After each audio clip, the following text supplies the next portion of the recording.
Stillman na si Karma, no?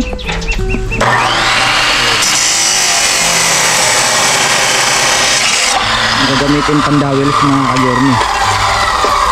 Yan yung tinatawag na pandawil.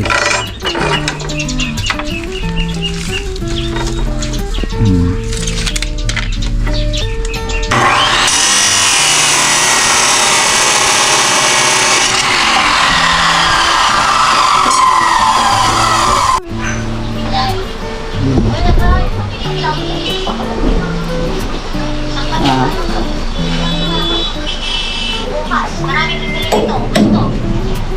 O mag-bili ako kinigyan.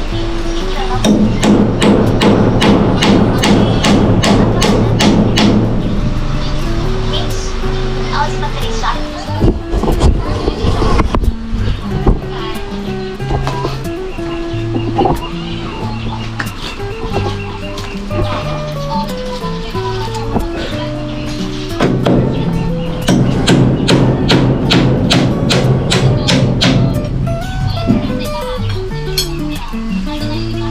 Right.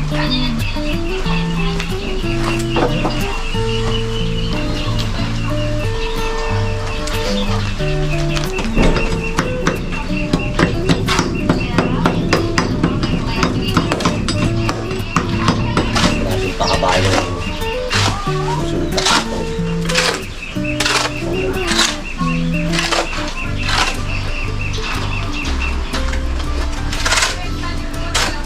Mabuhay.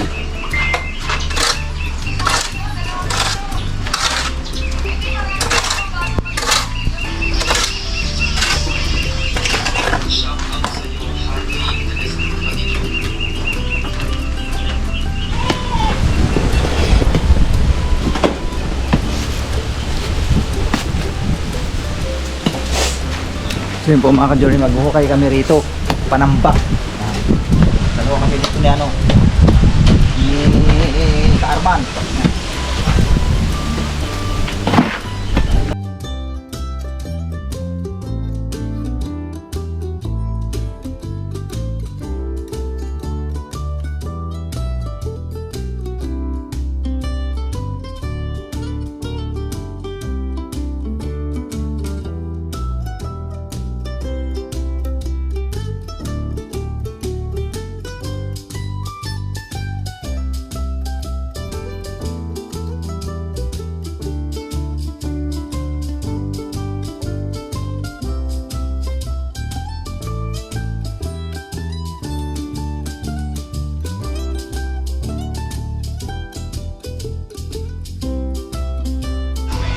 So yun po mga ka-journey, ito na yung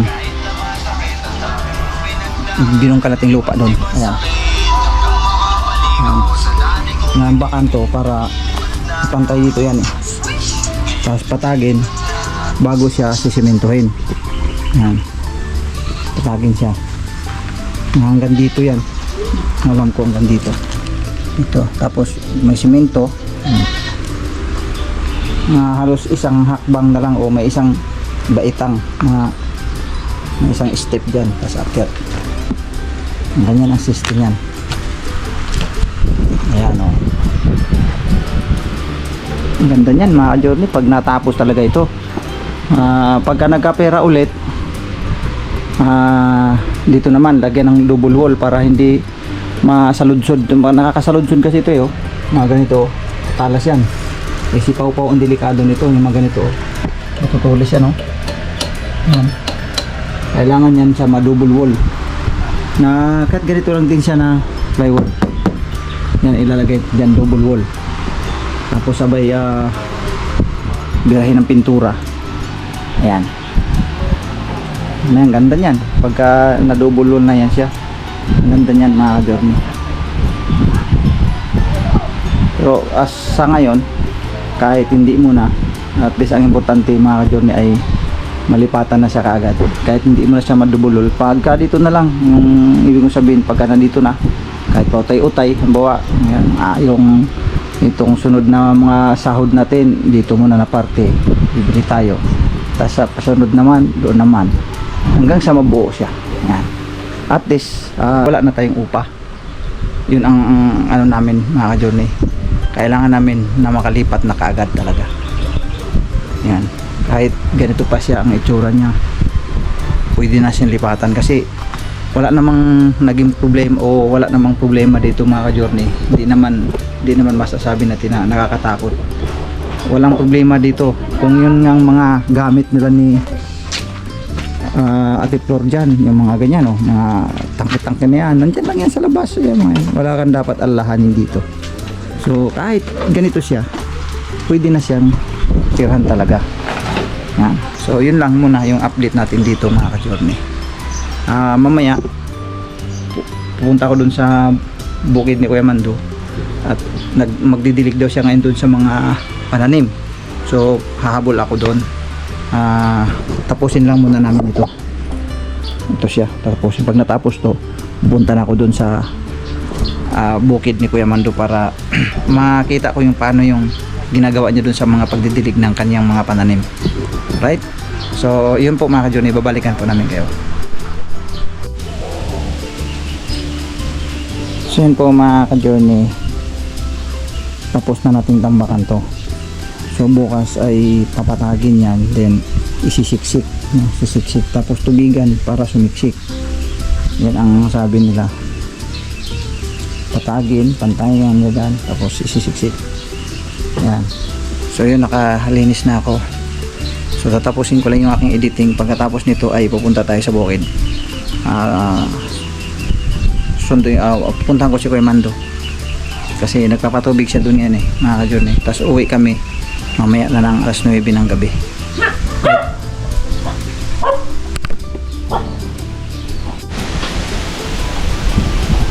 Yan pong bintana mga ka-journey. Andyan yung mangga, halos aabutin mo na lang. Ayan o. Ayan o. Oh. Ayan o mga mangga. O, ipakita ko sa inyo mga ka-journey.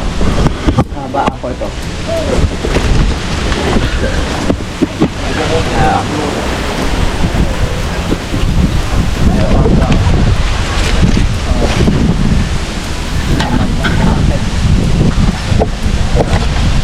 Ayan. Ito, bayabas. Puno ng bayabas. Yan ang mangga. At yan, mangga rin. Ayan, may bunga. Ano yung bintana. Ayan, bintana. Tapos pag lumabas ka dito, gumanong ka, ayan yung hangin.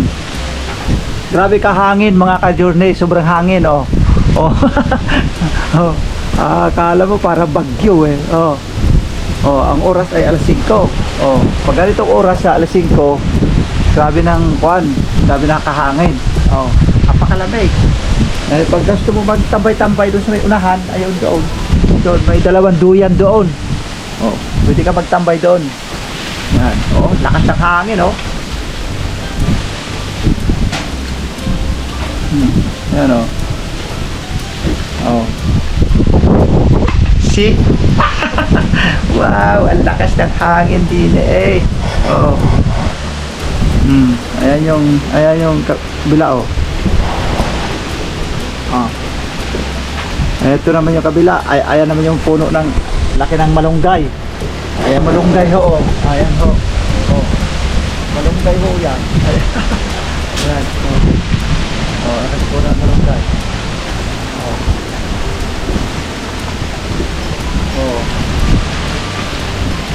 Tagad kahangin kahangin. Is kabilang bintana naman pandunga mo riyan malunggay.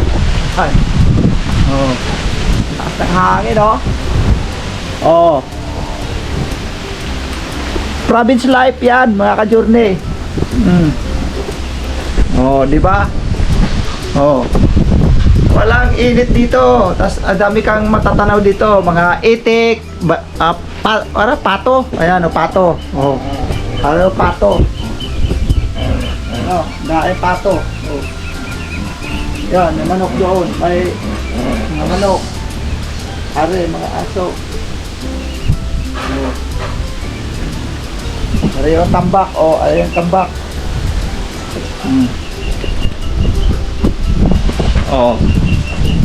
Dito lang yan sa ka-journey.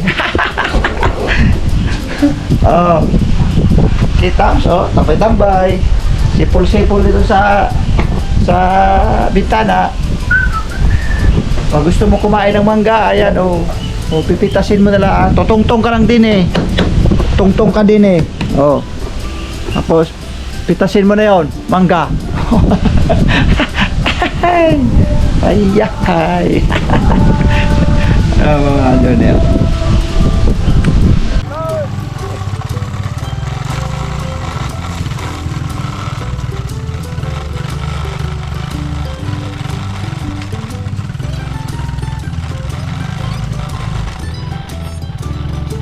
So yun po mga ka-Johnny, dito na tayo sa bukid ni Kuya Mando.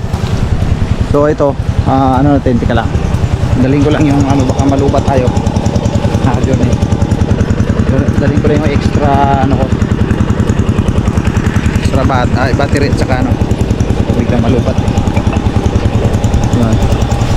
Ito si Kuya Mando. Ito yung patubig. Yan, ginagamitan ng motor ko yan. Wala. Galing sa ilog po yan, sa baba. Yan, patubig. Diyan sa mga pananim. Yan. Ginagamitan ng water pump mga ka-Journey. Ang kanyang water pump ay diesel, no? Diesel engine.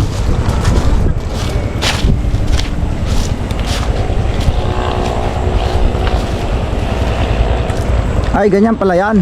Oo. Isa, Babasahin pa yung puno. babasain. Mga ganito pala system mga ka-Journey. Basahin yung paglusong. Oo, ganun talaga. Dito pala pagpatubig. Ako rin. Siyempre, susubukan ko mga ka-Journey. Ito yung sistema ng pagdidilig. Ayan po yung mga laman niya, oh. Ako mga ka-Journey. Ngayon, ang system ng ano, pag sabi nila magdidilig tuwing hapon, ganito yon. Ginaganyan yan. Binabasa yung puno. Ayan. Binabasa po yung puno mga ka-Journey.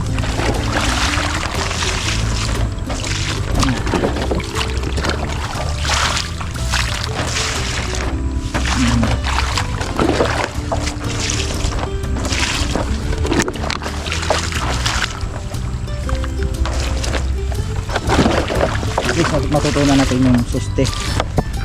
Kaya talaga ako pumunta rito kasi gusto kong matutunan kung paano.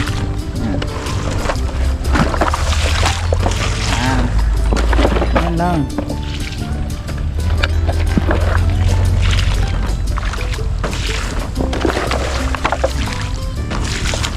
Diba may tubig na eh.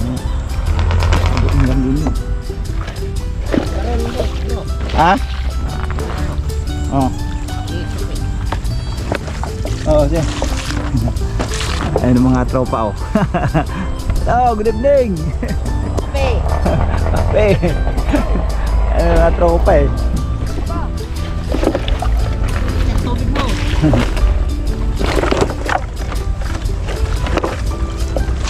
Po, ganito lang yung buhay sa ano. Pagbubukid dito kay Kuya Mando. Ayan o. At least na-try natin na papaano. Nag-vlog ka rin? Ayan o.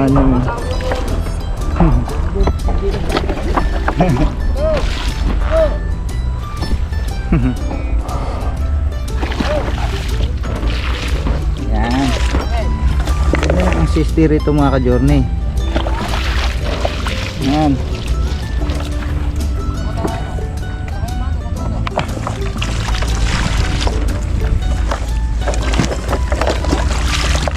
May hinog na dito ay. Hinog na po yung mga ka-Journey.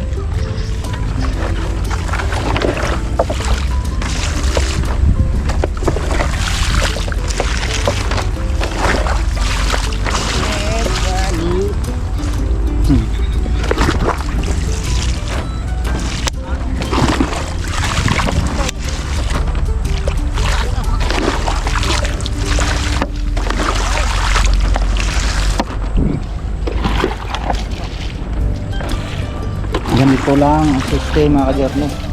Kaya ito, pag ganito ang sistema, patibayan talaga ng ano to, ng likod.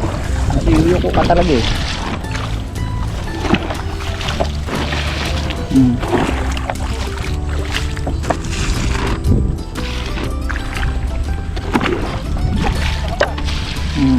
Tapos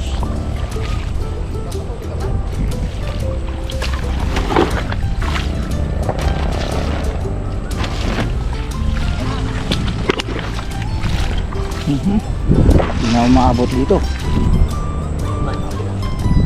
Sa kabila pala. Awit sa kabila mga ka-journey. Dito, aray. Yeah. Tawid. Ito lang pala ang sistot. Dito ako. Dito ako masusimula. Ako pabalik. Ito pala, may tubig na pala.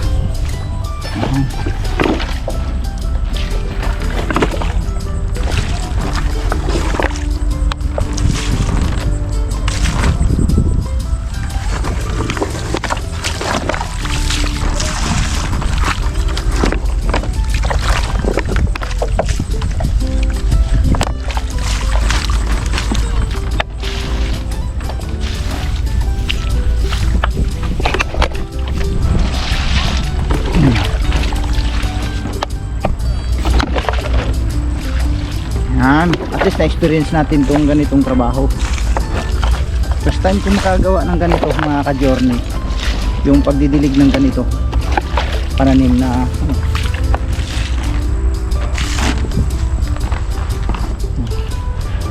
sa amin sa probinsya wala nang ganito eh. Hindi na ginaganito eh.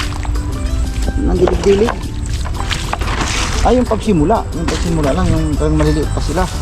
Pero pag ito kalaki na, hindi na namin dindilig. Yung bagay kasi nga sobrang init yung panahon kaya ganun.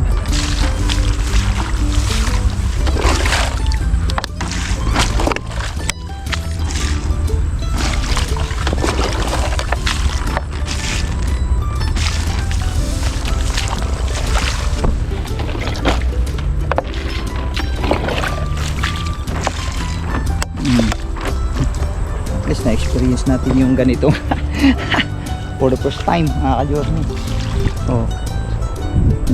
Nagdidilig tayo ng ampalaya.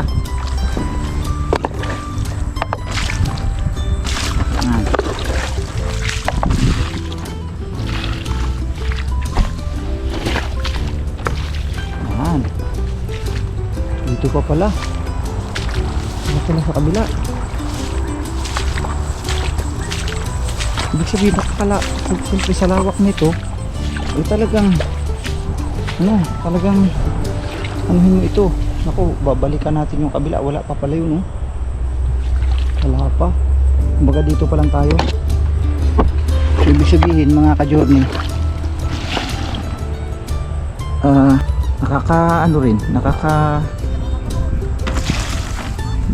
nakaka-excite at nakaka-excite.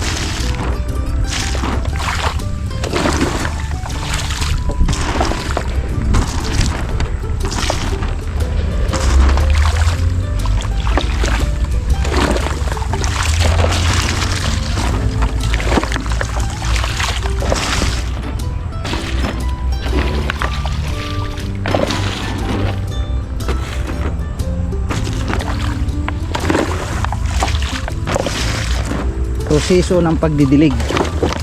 Yan. Proseso ng pagdidilig ng ampalaya.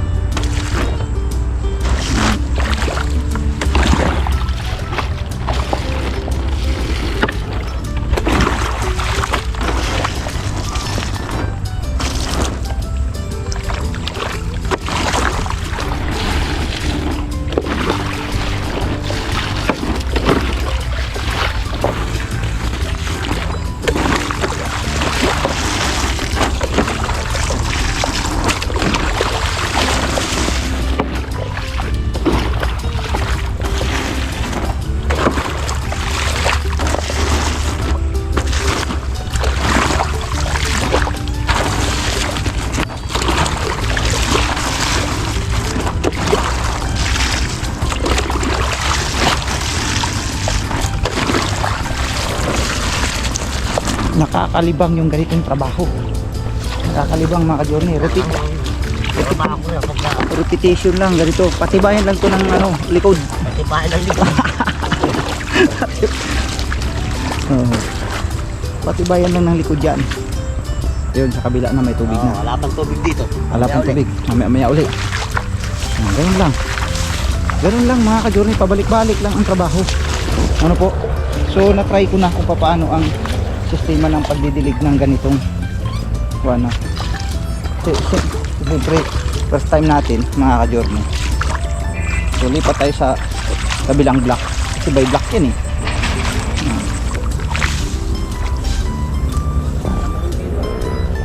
Ha? So, yun. Sarap sa pakiramdam na may makakagawa ka ng ganitong sistema.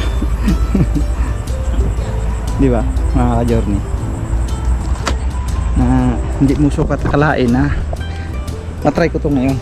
Matagal ko na itong balak pumunta dito ng mga nakaraan pa sana. Nung ang iba-vlog ko sana noong mga nakaraan ay yung pag-harvest ano. Siyempre para makita natin yung actual paano system pagpitas niyan, paglagay sa bag, tapos yung pag-transport patungo dun sa may tabi ng highway, no? Yan ang hindi ko pa na-i-vlog mga ka-journey. Siguro sa susunod pag na-chimpuhan naman natin sila kapag sila ay nagka-harvest ano po.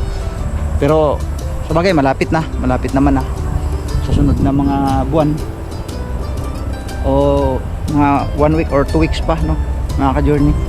Basta abangan nyo na lang po yun. Pwede na tayo maglalagi dito. Ako willing talaga ako na gusto kong matuto sa ganitong ginagawa ni Kuya Mando. Kaya marami kayong pwedeng mapapanood sa vlog ko mga ka-journey sa pag bubukid ano. Kasi dito na tayo titira sa lugar na to. So itong mga pagpoproseso nila dito, paano nila sinimulan, makikita na natin yun, mapapanood nyo po mga ka-journey. Right? So hanggang dito lang muna mga ka-journey kasi palubat na, magpapalit lang ako ng battery. Babalikan po namin kayo. Ito po yung ano nila, pinaka pump, no? Yan. Pinaka motor pump. Nagaling doon sa ilog ng tubig.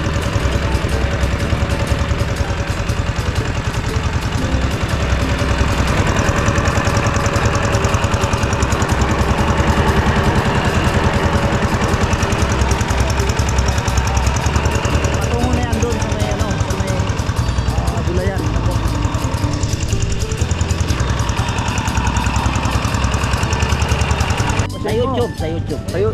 Sa YouTube yan. Yan. Okay, isipin mo kahit dito sa bukid may nag-subscribe mga ka-journey.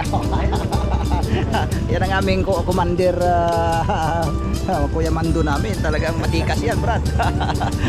Pagdating sa pagbubukid. Kaya dito ako matututo ako dito mga ka-journey. Tingnan mo anong oras na nandito pa kami sa bukid. Tayo expert eh. Hanggang mamaya pa to kasi siyempre mag-ano muna kami, mag-ikot-ikot ba para bang ano, parang tawag yan, surveillance ba? Surveillance. Ito yung maganda mag-surveillance kasi nakakamera talaga.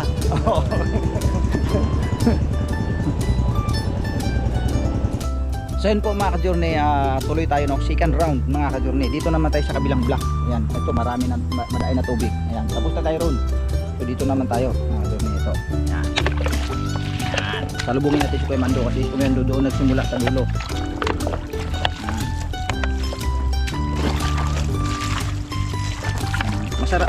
Masarap talaga ano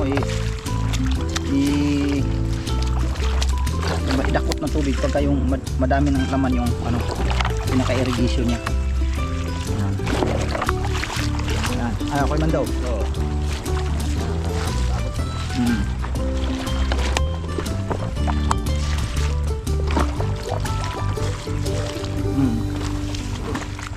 Tayo.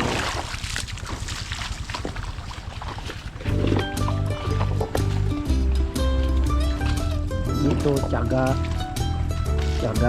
yung pagod mo. Pero kung ako pagpipiliin mga ka-journey, mas pipiliin ko to. Kasi walang magmamandato sa akin dito. Diba?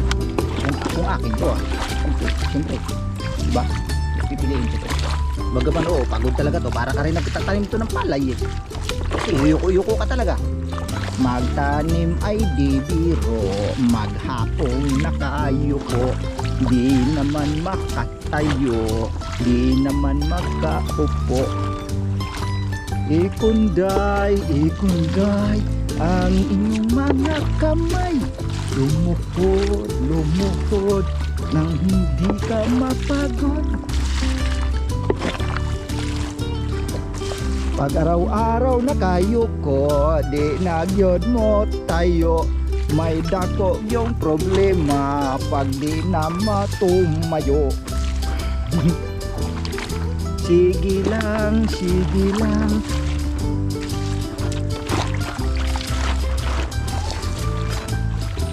Yan. O, diba?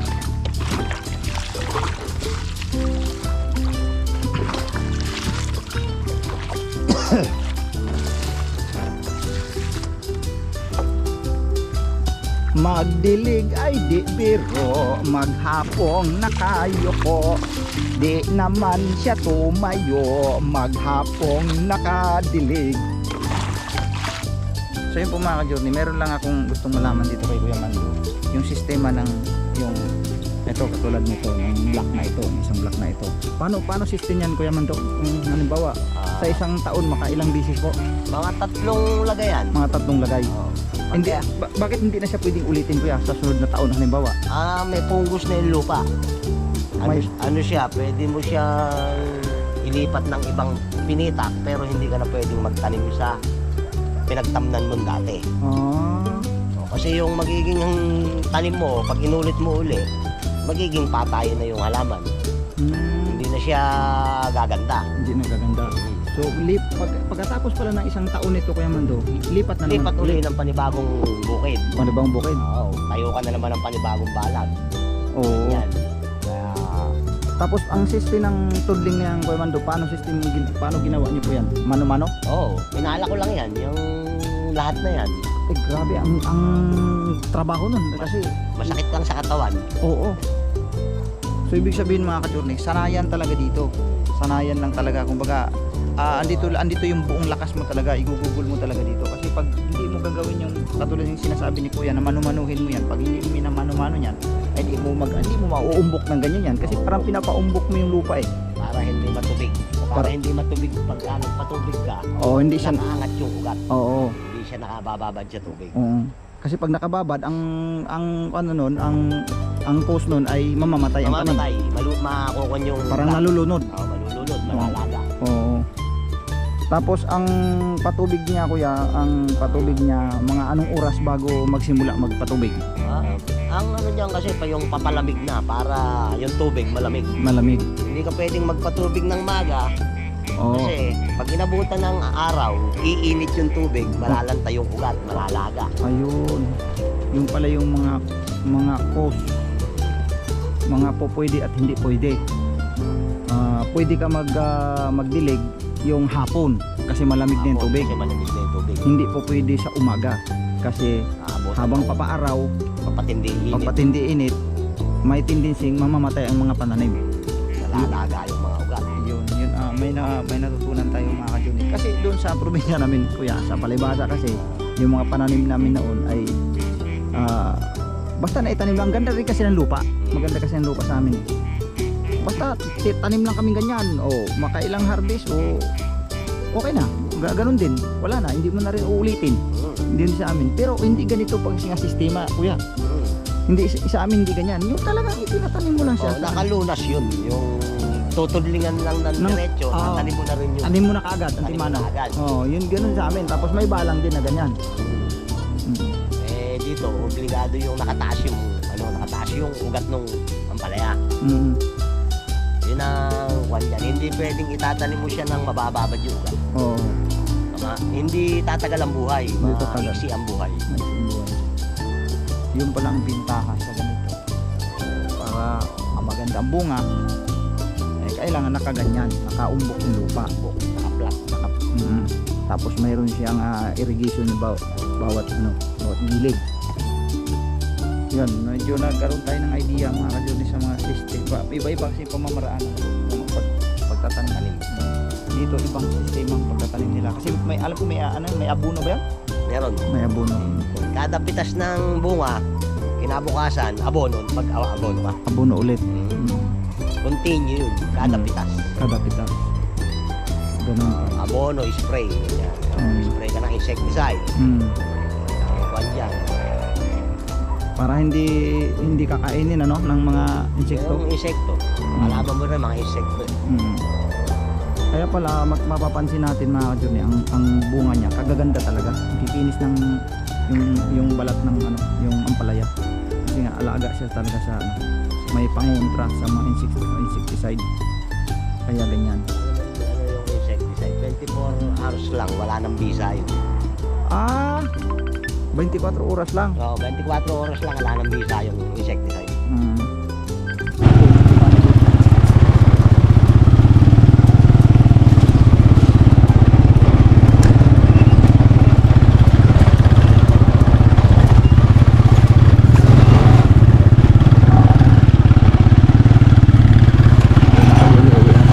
Tayo dadaan sa mga ilalim ng mga balang. Yung motor single nakakadaan dito pagkatag-araw. Pagkatulang siyempre hindi ubra. Bagaman napakahirap travel dito kasi agdag dito sa mga bako-bako. Pero okay lang. Dahan-dahan lang naman.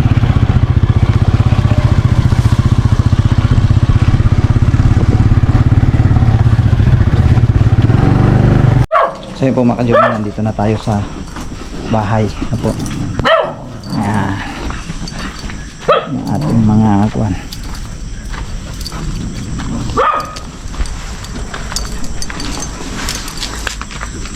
Malaki pa upo niyan. Ha? Kulang pa no? Kulang pa yan. Pagka yan tinubig, sisiksik yan. Right.